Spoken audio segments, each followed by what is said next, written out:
Hi everyone! I love redesigning. I think if you take one look at my channel, it's pretty obvious. A while ago I made this video where I redesigned a few Ever After High characters, including High Cupid. Here is that redesign. It was my absolute favorite from that video, and as soon as I drew it, I knew that I need to make it into a doll someday. And I finally get to do it, but I added a few adjustments first. Recently, Cupid has made a return in the third generation of Monster High in the new Scary Sweet Birthday line. I was so excited when the first promo photos came out. As much as I like my Ever After High Cupid redesign, I decided to update it. Basically, I combined elements of that old redesign with the elements of the new G3 design. First, I decided to get rid of the red. I get why it's there, she's very Valentine's Day inspired, and the G3 dolls often get criticized for having too much pink and not enough red, but I'm just not a huge fan of the red on Cupid, so I replaced it with either pink or black. I absolutely love the hair she has in the promo photos, so I want a similar vibe, but hopefully heart-shaped. I love the accessories the doll comes with, so I'm keeping them, just with a few little adjustments, but I'm keeping the makeup, bows and top from my redesign, and this is what I came up with and will try to recreate. I will be changing her hair, giving her a brand new face up, a few outfit changes, and try to add a black gradient to her arms. I'm excited, but also scared. Luckily, Cupid became available where I live very quickly. I found an online listing for a reasonable price, ordered her, and she arrived the next day, but there was a mix-up with the pickup point. It was my fault, to be clear. For some reason, the number of the pickup point got switched with a different one, and I didn't think to check the address when ordering because I order to that point all the time. So basically, instead of arriving across the road from my house, the doll arrived 20 minutes away. So I had to walk for at least 40 extra minutes in the heat, in a really warm hoodie because the weather suddenly changed. I was very annoyed. But at least my Cupid wasn't bad. I've seen some really bad ones, so that was a relief at least. Also, just to be clear, I'm not a professional customizer. My methods are very much on a budget. They're not the best quality-wise, which is why I don't sell my customs, at least not yet. I just make them for myself, so I only care about them looking nice. Okay, let's get into the doll. Cupid is a returning character from Monster High. She first appeared in the movie Why the Ghouls Fall in Love back in 2011. She wasn't a very important character in Monster High after that. She only got one doll, which is kind of crazy to think about. But then, in 2014, she went to Ever After High, another show made by Mattel. Cupid was a lot more relevant in Ever After High and got multiple dolls. But after Ever After High ended around 2017, we haven't seen Cupid until now. Her name is Cupid Asteria now. She got a new look and I hope we see more of her in the future. I always love unboxing new dolls, and this line introduces new boxes that are definitely easier to open. This doll comes with a lot of stuff, including a gift for Draculaura since this line is about her birthday. Cupid's gift is definitely the cutest. After unboxing her, I take her apart to see what I'm working with. I love the inclusion of cage skirts in this line. Cupid is also wearing a cute romper. The accessories have really pretty sculpts, especially her shoes, and her wings are gorgeous, though I wish they still had some spine details like in the first generation. Here's everything she comes with, and I'm going to use most of it, except for the headband, one of the bracelets, the balloon, and the little cards, of course. First, let's get the most complicated part out of the way, the hair.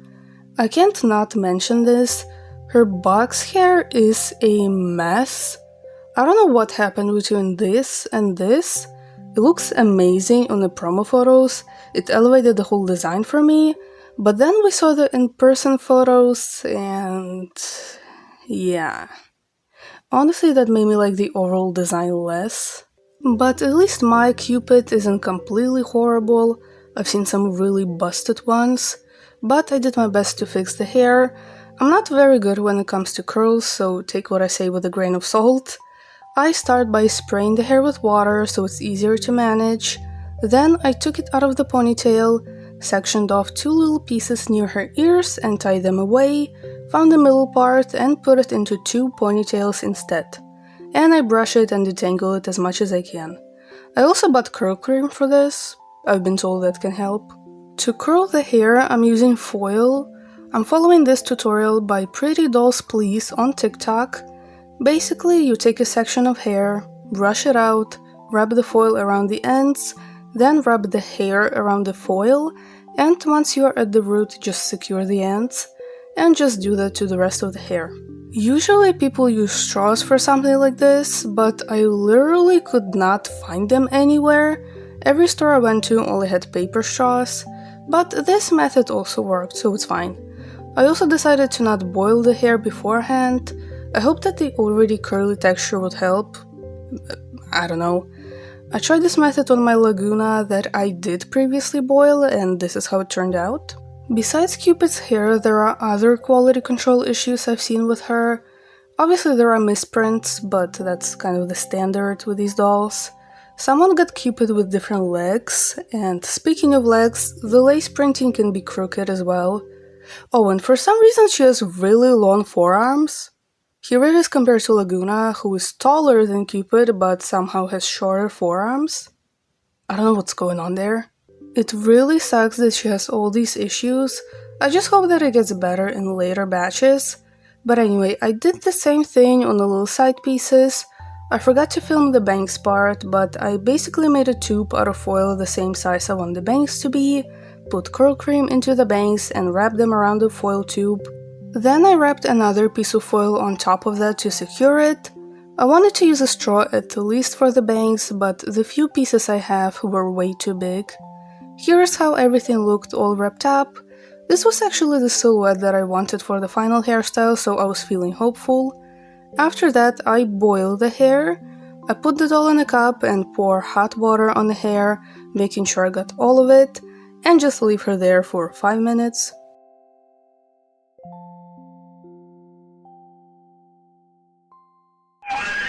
After that, I put her in ice cold water. You can also put her in the freezer, but there was no room in mine, so I did it like this. I think the different temperatures are supposed to lock the hairstyle, but this is what everyone does in the tutorials. This is also when I realized that the elastics broke from the heat. I forgot they do that, but I leave her there for a few minutes, then dry her with a towel as much as possible, replace the elastics, and leave her to air dry. This part is very important. The hair has to be fully dry before you take it out. If it's even a little bit damp, the curls will fall apart pretty much. And I think this is why I failed at curling doll hair in the past. I would take it out too soon. I left Cupid for about 2 days. While that's drying, let's get started with the accessories. First up, I wanted to give her headphones to reference her Love Booth from the first generation. These came with the Neon Fried Gulia, and I'm actually stealing this idea from Christoph Collects on Instagram. They made their own version of Cupid and used these headphones for her, which I thought was just genius. First, I needed to chop off the extra details on the top. I tried to do it some time ago, which is why they were already partially cut off. I'm using an X-Acto knife for this, and I'm going very slowly and carefully. Also, only cut away from you, not towards. Be very careful if you try to do this. I try to get this as smooth as possible at this stage. Once that's done, I grab my beautiful Hannah Montana nail file that I've had for like 10 years and start sanding the top of the headphones to smooth it out. I'm taking my time with this to get it as smooth as I can, at least from the front. It's still not perfect, but it's not noticeable in the end. Then I start painting the headphones. For painting, I use acrylic paint from my local store. nail art brushes, and Ardex acrylic markers that I have reviewed on my channel. In my experience, they work really well on dolls. I have used them on their faces, bodies, clothes, and even hair. They actually go on really smoothly. I am painting the wings white, then I'm painting the microphone and the cushion parts black. I made the inside of the microphone pink, and the rest is gold. For the gold parts, I layered a gold Ardex marker with gold puffy paint I have. The puffy paint is just a bit more warm tone than the marker, and I hope that would match the rest of the accessories better, but it didn't show up much. Then to seal the paint, I go over everything with a clear nail polish. That will also make it nice and glossy. Make sure you do this in a ventilated area. The rest of the accessories were much easier. First, I quickly went over all the golden accessories with the same gold marker I used on the headphones so they match better. I also added some gold to her arrow bag. Then I'm just painting the earrings and hands black. Once again, go over everything with clear nail polish to seal the paint. I wanted to add bows to the shoes. The heart candy is cute, but it doesn't match the rest of the outfit anymore. I'm using a thin ribbon, and following the classic fork method, I make 4 tiny bows. I just use a rainbow high hairbrush instead of a fork, it works just as well. Then I just hot glue the bows to the shoes, and that's all for the accessories.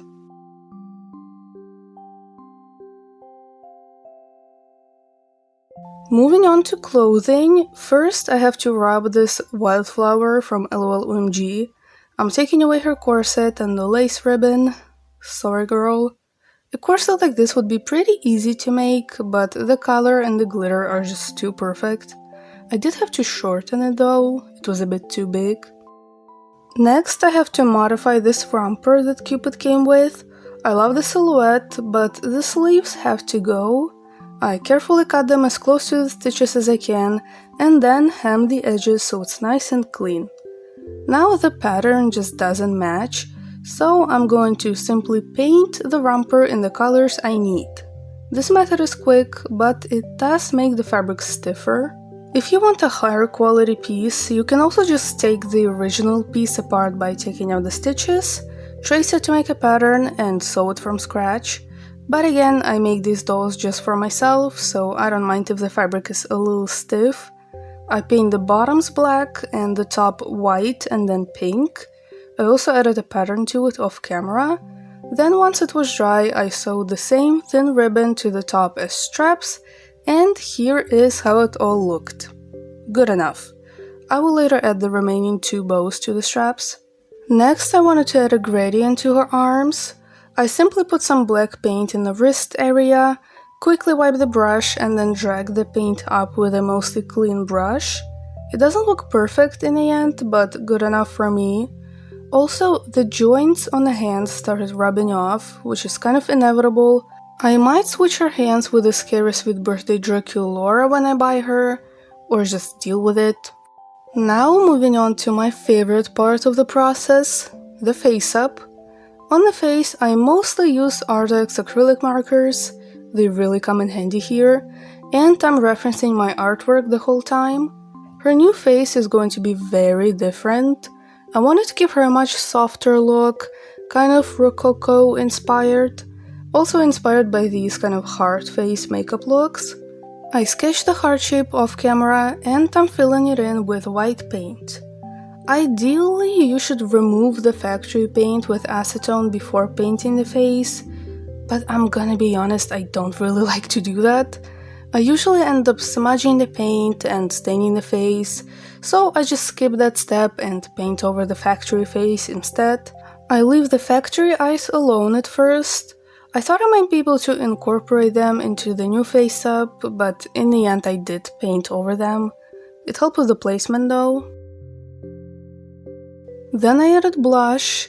I don't have pastels, so instead I just pick up some paint off of a marker and dry brush it onto the face. I do it a little bit at a time to not overdo it. I also add some to her nose, and then I add a little bit of a darker pink right under her eyes. It turned out pretty okay this time. I used the same pinks on her lips. Her lip sculpt is very adorable and round. I roughly sketch out the eyebrows, then add blue eyeshadow. I do it similarly to the blush, but less blended out.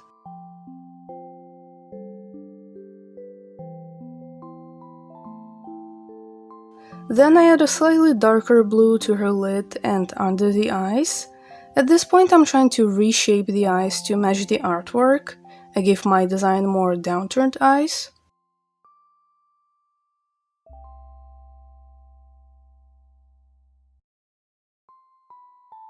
Then I'm filling in the whites of the eyes to match the new shape. She looks a little crazy at this stage, but just trust the process. This is when I decided to just completely redo the eyes. The factory irises weren't working for me, so I'm painting over them. Then I painted on the bottom lash line in turquoise. Lashes are always scary for me. They're so tiny, and if you mess up, it really messes up the whole face. And for me, one eye always looks better than the other. Now I start adding black, and this will pull everything together. I start with the eyebrows, and this time I'm doing simple, thin eyebrows. They were a bit of a struggle. There was a lot of adjusting to get them as symmetrical as possible. Then I draw on the eyeliner, lashes, and heart-shaped pupils. I adjusted the eyebrow a little more and added a pink accent into her eyes like on the drawing.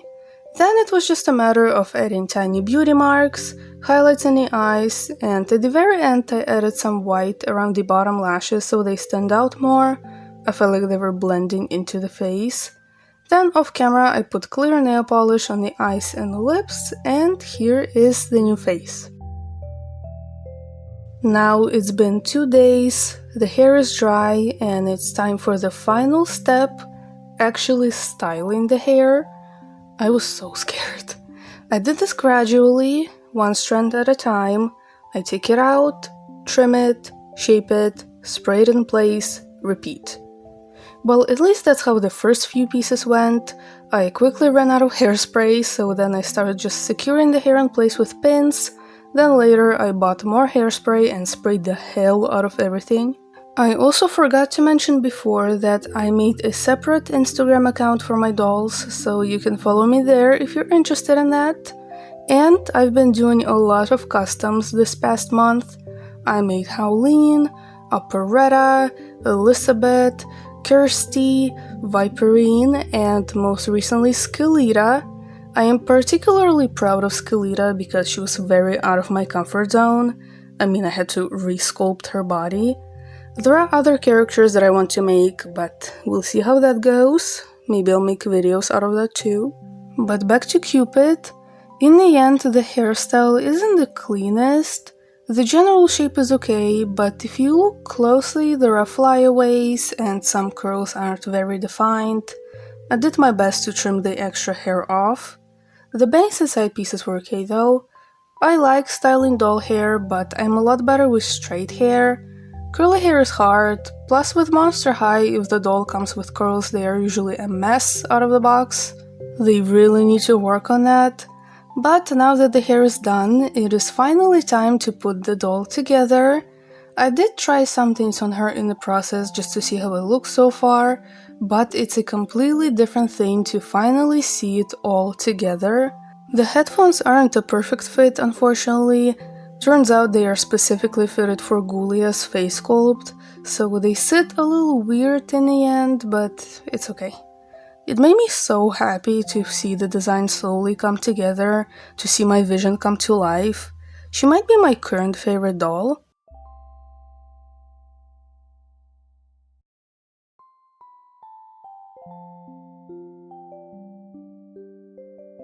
I'm so happy with the result. I like the more uniform color scheme, I like the softer face. All of the imperfections I mentioned throughout the video are no longer on my mind. I wanted to do this for so long. Now I need to buy the rest of the dolls from this line. They're actually so perfect to me. And I hope that Cupid gets more dolls. But I hope you enjoyed this. This video is very different from my usual content. The next video is going to be more my usual style. Thank you so much for watching. Like, comment, subscribe, all of that. Check out my other socials, they will be on the screen and in the description. Stay safe and I'll see you in the next video. Bye!